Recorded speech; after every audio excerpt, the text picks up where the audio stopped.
Some people write about things that are distant to them, and some people write about things that are really close to them, and I write about here. I woke up the next morning, hungover, ashamed of myself, and not realizing it was the day that would change my life forever. I think the film is probably the most personal one he's written. First time I met him, he told me it was the last one he was going to direct. And it was a real shock, but I think it's for the same reasons. I mean, what they talk about in the film, family and making time to enjoy and appreciate the short amount of time that you have. Let's just do it. They've all been good. Well, you can tell that he's very close to it and it's very personal, and that he brings so much of himself to it. He's very generous with his spirit. It was nice for me, I think, in this case, to be able to write about my world, but to inhabit it actually with two people who were not from my world.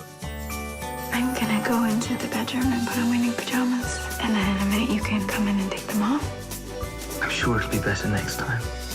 The Cartesian world holds a mirror up to all of us as well, you know, so that the audience absolutely can see themselves, all their own lives, all their own emotions and all the rest of it in terms of the work that he's doing. And quite often he's also stating the obvious, but he does it in an absolutely brilliant way. My parents are in town. They're visiting, and they're coming around. When? Now. Now. Now. So you should probably put on something else. His films are exactly like Richard. I mean, full of heart and full of love and full of generosity. Cut there.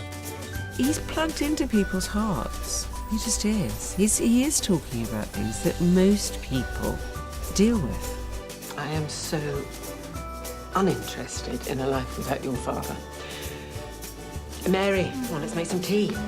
His own idealism about the world, I think, is what informs the good-hearted, loving nature of his romantic comedies. It's your first day and you're already having to get used to it, or it's the beginning of another. I've never heard as many nice things about a person as I have about Richard before having even met him. Richard creates the most amazing environment because it just allows you to have so much fun and play with everything you're doing, which you have to. Just try and keep you happy. No film is without this worry that, you know, is it working and are we doing the right things and making the right choices and all that sort of stuff. But like, everybody hung out and there was a lot of laughter and a lot of sunshine and a lot of people getting on. And Richard just really brings that sense of happiness to set. So I'll be very sad if it's the last film he does, but I'll understand. Lovely. And cut.